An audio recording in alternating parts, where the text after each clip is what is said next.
Alors, bonsoir à tous. Nous sommes APSDC, une association de prospective contre la précarité socio-économique et pour la durabilité civilisationnelle.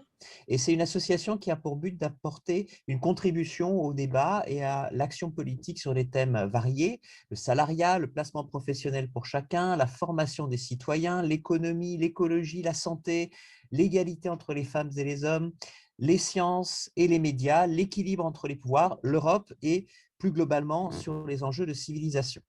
Et nos axes de réflexion sont doubles. D'abord, nous souhaitons trouver des pistes pour savoir comment éliminer la précarité liée notamment à l'instabilité professionnelle qui aboutit à une déstabilisation psychologique et à une dégradation de la cohésion de la société. Et ensuite, comment bâtir la durabilité, c'est-à-dire la stabilité dans la durée au niveau professionnel, psychologique, environnemental et sociétal. Donc, c'est un vaste programme, vous voyez. Donc aujourd'hui, nous allons nous intéresser à un problème mis en avant de manière récurrente et souvent caricaturale dans les médias, mais qui révèle des problèmes très profonds, la délinquance chez les jeunes. Quelles en sont les causes? Comment ces jeunes sont-ils pris en charge? Quelles perspectives pour éviter la récidive? Et quelles solutions durables pourraient être apportées? Alors, nous accueillons aujourd'hui Madame Ethel Switzka et nous sommes très contents de l'accueillir. Elle a une très longue expérience professionnelle au sein de la protection judiciaire de la jeunesse. C'est une institution qui a pour objectif d'accompagner, d'éduquer et d'insérer les mineurs les plus en difficulté. Et donc, est-ce que vous pourriez vous présenter et est-ce que vous pourriez nous dire dans quelles circonstances et dans quelles conditions cette institution a été créée? Oui, donc je suis ETS Pisca, effectivement. Je suis entrée à la PJJ en 1978, ça fait un petit moment, et j'ai travaillé dans tous les services de la PJJ, hormis en insertion, c'est-à-dire en milieu ouvert, en foyer, au tribunal pour enfants. Voilà, j'ai été également aussi 10 ans formatrice à l'école de la protection judiciaire de la jeunesse pour les personnels qui n'étaient pas les éducateurs, tous les autres professionnels qui interviennent dans les institutions. Je voudrais préciser que la PJJ est l'une des 5 directions du ministère de la Justice et qui a été nommée ainsi PJJ en 1990. Et avant, c'était l'éducation surveillée qui avait été créée en 1945 par l'ordonnance du 2 février. Et voilà, et donc qui prenait en compte la justice des mineurs. Et la loi donc, du 2 février 1945, elle est toujours en vigueur jusqu'en septembre 2021, où il y aura une modification, une abrogation de cette loi, une modification, mais qui garde quand même, je vous l'expliquerai plus tard, mais qui garde quand même l'esprit de l'ordonnance de 45. Voilà. Alors, bon. Merci beaucoup pour cette présentation. Alors, nous allons diviser le débat en 4 parties. Nous allons commencer la première partie sur la dualité répression-prévention. C'est notre première phase de discussion. Ça va concerner, on va se poser la question de l'efficacité de la répression et son articulation avec la prévention. Et pour cela, il va falloir se plonger dans les motivations profondes qui amènent les jeunes à commettre des actes de délinquance. Donc, je pense que Stéphane avait une question là-dessus. Oui, alors la première question, c'est finalement, comment peut-on définir la délinquance et puis quels sont les environnements actuels ou passés qui amènent les jeunes vers la délinquance? Alors, on ne naît pas délinquant, on le devient. Et alors, bon, je vous le préciserai plus tard, mais la loi indique que, par exemple, en France, enfin bon, je le dis maintenant même, que la loi en France considère quelqu'un comme étant délinquant depuis qu'il est né. Enfin bon, les bébés ne commettent pas des délits, mais en même temps, voilà. Mais l'âge juridictionnel qui est retenu, c'est 7 ans. Et après, quelqu'un peut être effectivement euh, présenté au juge des enfants à partir de 13 ans quand il a commis un délit. Voilà, ça c'est la loi en France. Alors comment on devient délinquant? On devient délinquant, c'est un point de rencontre en fait entre une personnalité et une situation. La personnalité, le jeune qui commet un délit, qui devient délinquant, il est égocentrique, c'est-à-dire qu'il ne perçoit pas l'autre, et effectivement immature, donc c'est-à-dire qu'il est impulsif. Impulsif, c'est quoi? C'est l'impossibilité de renoncer à une satisfaction immédiate. Voilà. Qu'est-ce qui fait ça? Bon, pour tout le monde, je veux dire, la famille, la mère qui est la première référence pour le bébé, le père qui est une identification du modèle adulte, et la famille plus large, l'intergénérationnel, qui participe à l'éducation et à la construction de la personnalité d'un individu. Voilà, ça c'est pour tout le monde. Et pour tout le monde également, il y a les facteurs sociaux, c'est-à-dire les micro-groupes de socialisation, la famille, l'école, le lieu de vie, les loisirs, le travail, etc. Voilà, enfin, il n'y a même pas etc. parce que c'est comment on vit dans son environnement, comment on arrive à se construire dans son environnement. Voilà. Dans les familles des jeunes qui commettent des délits, bah, il y a la famille, effectivement, qui a un rôle important et souvent qui est en désunion, qui a éclaté, qui est dans une situation comme celle-ci. Il y a des déplacements, très souvent, c'est-à-dire migration, voilà, émigration. Des familles nombreuses. Bon, avant, en France, c'était dans les milieux agricoles, dans les milieux pauvres. Et maintenant, voilà, c'est les gens qui viennent, qui sont issus de l'immigration, qui sont dans cette situation-là. Les locaux, si je puis dire, entre guillemets, se reproduisent moins ces temps-ci. Il y a la question aussi du travail de la femme pour des nécessités économiques, hein, c'est-à-dire que c'est des familles qui sont dans des situations économiques et sociales qui font que bah, à 5 heures du matin, elles vont faire le ménage dans les bureaux. Donc voilà, ou à 6 heures du soir, elles sont parties faire le ménage dans les bureaux, c'est-à-dire qu'elles ne sont pas aux heures présentes à la maison, aux heures où leur gamin pourrait avoir besoin d'elles. Et puis, il y a la question également de la disqualification du père qui est souvent en situation d'être manœuvre ou homme de ménage ou voilà, dans des situations comme celle-ci qui font que ce n'est pas forcément très simple. Il y a le milieu scolaire. Bon, maintenant, l'école assure l'éducation plus longtemps qu'avant, hein, c'est jusqu'à 16 ans, mais elle ne crée pas forcément l'adaptation sociale. Elle fonctionne sur le modèle ancien. C'est une seule personne dans une classe qui détient l'autorité absolue, parfois, pas toujours, mais parfois, avec des effectifs importants en classe, avec des professeurs qui ne sont pas forcément assez formés et puis qui ne sont pas du tout formés en fait à l'aspect éducatif, aux références des nouveaux fonctionnements sociaux.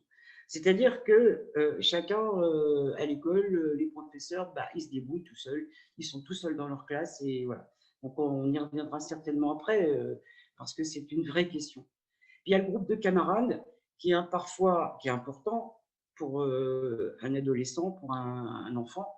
C'est là où il commence à se socialiser, pardon, en dehors de sa famille, mais en fonction des lieux où vivent ces personnes et ben, ces familles, bah, quelquefois les groupes de camarades sont parfois antisociaux, c'est-à-dire sont dans des positions qui sont un peu limites en référence à la loi.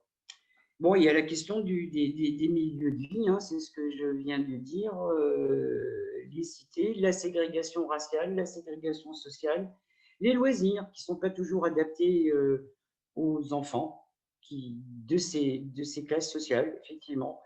Et puis le travail qui leur est attribué et réservé, qui est souvent sous-qualifié. Voilà, puis il y a les facteurs culturels, la contre-culture criminelle, on va dire, effectivement, le trafic de stupes, les autres, qui finalement prend une place importante dans une cité je veux dire quoi, Bobigny, Aubervilliers, ah bon, en 93, on va dire, on va rester vague, ou à Marseille, tiens, c'est bien Marseille en ce moment.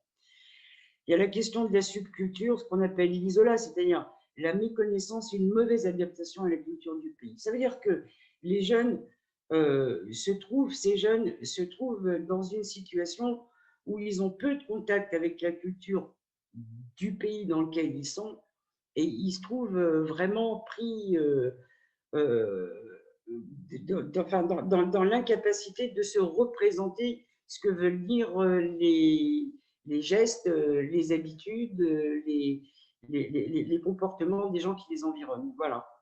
Il y a des conflits de culture aussi. Il y a la question des nouveaux arrivants en fait qui sont de nulle part.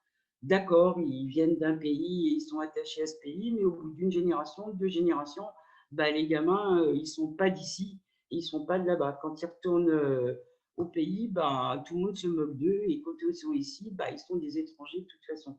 Donc, ils sont vraiment pas tout à fait personne, mais c'est pas facile. Voilà, puis il y a la culture de l'adolescence dans cette société, dans notre société qui compte, hein. C'est-à-dire qu'on est consommateur et puis quand on est jeune, même quand on est un peu plus moins jeune, on va dire, il y a un usage important des réseaux sociaux, voilà. Voilà, donc tous ces éléments produisent de l'insécurité et ou de la révolte, effectivement. Puis il y a la question des groupes, hein, qui sont principalement constitués de garçons, mais les groupes de filles, parce que quand même, il y a une image et une place de la femme dans notre société à laquelle ils sont un petit peu sensibles quand même. Et donc, il y a des groupes de filles aussi, voilà, qui existent et qui commencent par jouer. Ils jouent. Et puis, bah, voilà, il y a une opportunité qui fait: «Oh bah tiens, on va jouer à ça, on va jouer à ça». Enfin, c'est les gendarmes et les voleurs et puis après, ça devient un petit peu plus délicat et ils rentrent vraiment dans quelque chose, qui est plus institué. Voilà, il y a des jeux d'ados, c'est ça, hein, les petits délits, des choses comme ça et puis après, c'est de plus en plus important et puis après, il y a la question du meneur ou des meneurs qui sont souvent des personnages, des jeunes gens aussi, hein, des ados comme les membres du groupe, qui sont, eux, plus inadaptés sociaux et parfois limite névropathes. Enfin bon, je veux dire qu'on a des difficultés beaucoup plus importantes que la majorité des jeunes qui font partie de la bande. Et la dernière chose, c'est que en général, moi, ce que j'ai observé pendant toute ma carrière à la PJJ et dans ces groupes-là, à travailler avec ces groupes et ces gamins-là, c'est enfin, ce qu'on observe, c'est qu'à 18, 20, 21, 23 ans maximum, bah, la grande majorité a arrêté de commettre des délits, bah, ils font autre chose. Donc, on observe une dérive de la notion de réussite chez les jeunes. La réussite ne se juge souvent que par la rémunération ou au moins le capital possédé, pardon. Et les possessions matérielles, voitures, immobilières, TV, le bénéfice pour la société, l'épanouissement personnel ont perdu de leur valeur chez certains jeunes. Qu'en pensez-vous? Est-ce que inégal chez les jeunes en fonction d'appartenance socioculturelle? Ou quelle place accordent ces jeunes qui entraînent dans la délinquance à la question de l'être humain, alors que pour eux, les préoccupations principales est de gagner de l'argent par n'importe quel moyen? Leur préoccupation principale, je vais commencer par votre dernière question. Dernière phrase, leur préoccupation principale, c'est pas de gagner de l'argent. C'est pas de secourir leur famille parce que leur famille sont au chômage, n'ont pas de sous et voilà, sont en difficulté. Leur préoccupation principale, c'est pas du tout ça. Leur préoccupation principale, c'est d'appartenir à un groupe et de ne pas être tout seul et de ne pas avoir tout seul la charge de leur posture, leur position d'enfant dans la fratrie. Hein, donc, ils font en sorte de pouvoir partager et de pouvoir être avec d'autres, de se socialiser, parce que c'est la manière d'être, de se construire de tout être humain à un moment donné. On se socialise en dehors de sa famille et c'est ce que font les gamins. Donc, c'est certainement pas pour sauver leur famille qui vendent de la drogue. C'est pour être accepté dans un groupe et pas avoir l'air d'un plouc. Voilà. C'est vraiment pour avoir une image de soi et pour porter une image de soi qui est l'air de quelque chose. Ça, c'est vraiment, vraiment important. C'est pas, voilà. Et donc, ça voudrait dire qu'ils ont quand même une certaine notion de l'être humain et du regard des autres. Ah oui. Pour eux, c'est très important. Oui, mais égocentré, si tu veux. Ça veut dire, c'est pour se sentir quelqu'un. D'accord. Voilà. Et pour être considéré à l'intérieur de la groupe. Non, c'est pas par rapport à l'argent. Bon, en même temps, s'il y a de l'argent, il y a de l'argent.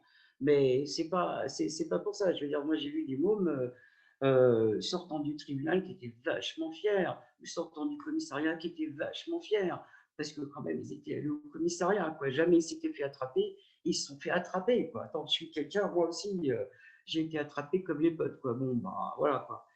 C'est… Voilà. Alors, pour le reste, pour les autres questions, je pense que ça se lie à un changement de paradigme dans notre société, de paradigme social, sociétal, je ne sais pas comment on dit. C'est-à-dire que l'ascension sociale de nos parents, la nôtre, celle enfin la mienne, hein, j'ai les cheveux blancs, vous voyez, je ne suis pas une gamine. Donc, enfin, voilà, c'était effectivement les agriculteurs ou les ouvriers, et après on devient un SNIT, ou on rentre dans la fonction publique, où on arrive petit à petit, puis si on est médecin, aïe, aïe, aïe, c'est formidable. Voilà. Ben, ça, c'est celle qu'on a transmise à nos enfants, enfin que j'ai dû transmettre à mes enfants, même sans m'en rendre compte. Mais maintenant, c'est pas tout à fait celle-ci. On observe que des personnes qui ont étudié véritablement, elles se présentent à des concours, à des CAP, d'ébénisterie, de menuiserie, de peintres, etc., de peintres en bâtiment, à l'intérieur, etc. On le voit, hein. Enfin bon, moi j'ai des amis qui sont profs dans ces lycées professionnels et qui ont à corriger des copies de CAP, et de candidats libres, et ils se rendent compte que c'est des gens qui sont instruits, qui ne font pas une faute d'orthographe, qui écrivent extrêmement précisément, qui étayent leurs argumentations, etc. Enfin voilà, ce n'est pas des gamins qui ne savent pas écrire, qui ne savent pas lire, quoi. Voilà, c'est clair.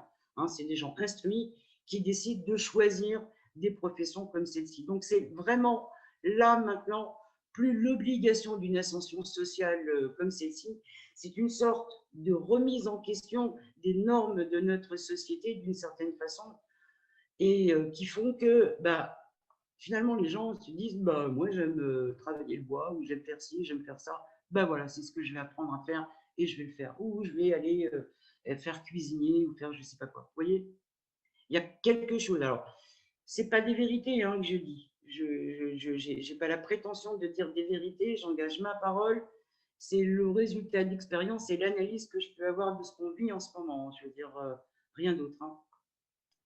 Alors, justement, on est là pour trouver des solutions ensemble, pour avancer. Et Gabriella, je pense qu'elle avait des solutions à proposer pour cette première partie.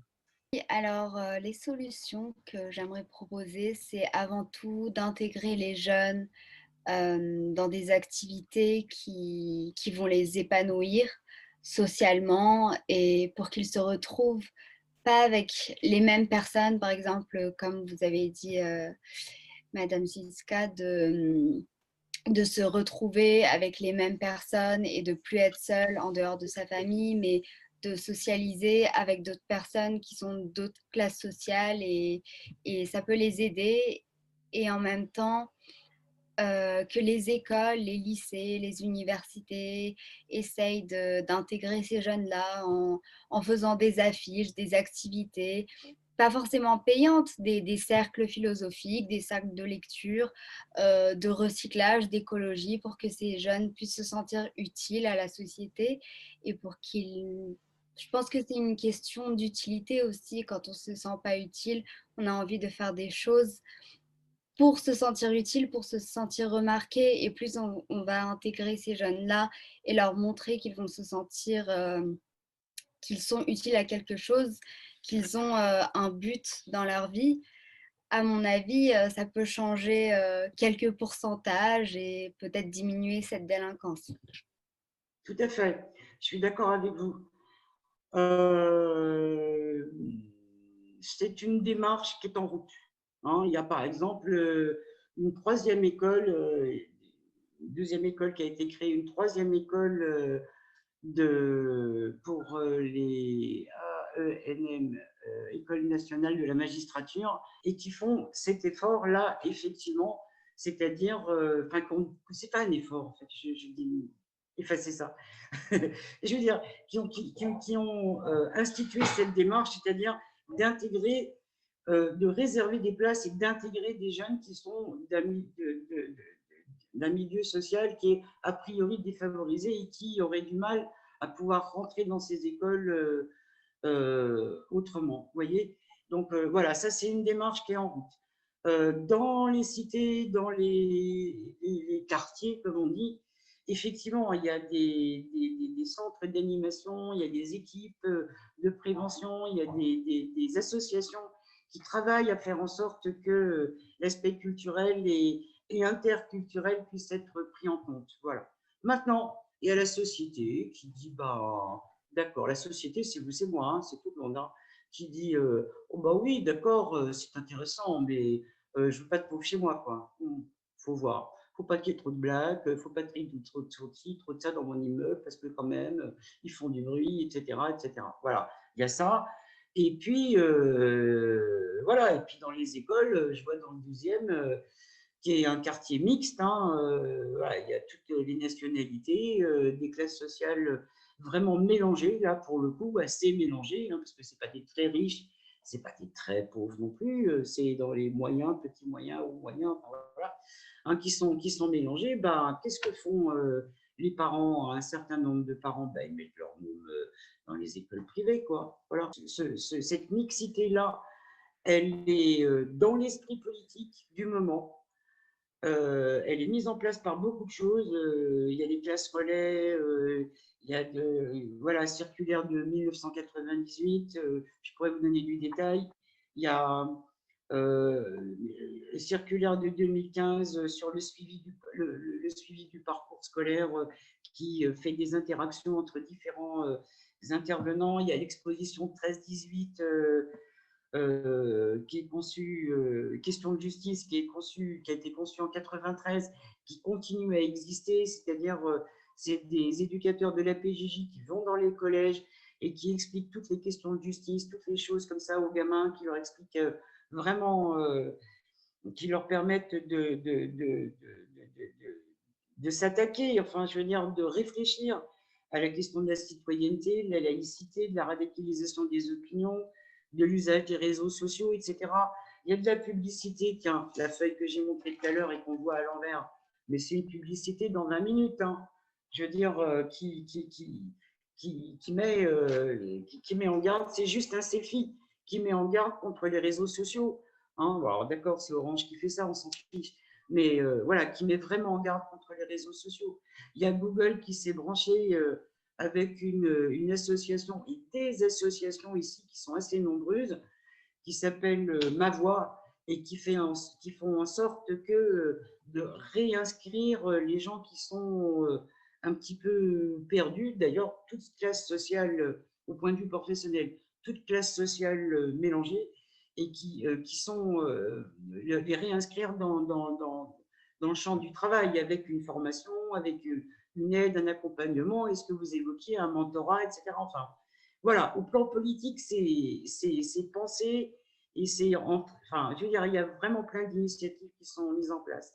Mais la population n'est pas toujours d'accord avec toutes ces choses-là, parce que tous ces petits-là, bon, quand même, c'est des casse-pieds, faut dire. D'accord. Merci beaucoup. Donc, on en a fini avec la première partie.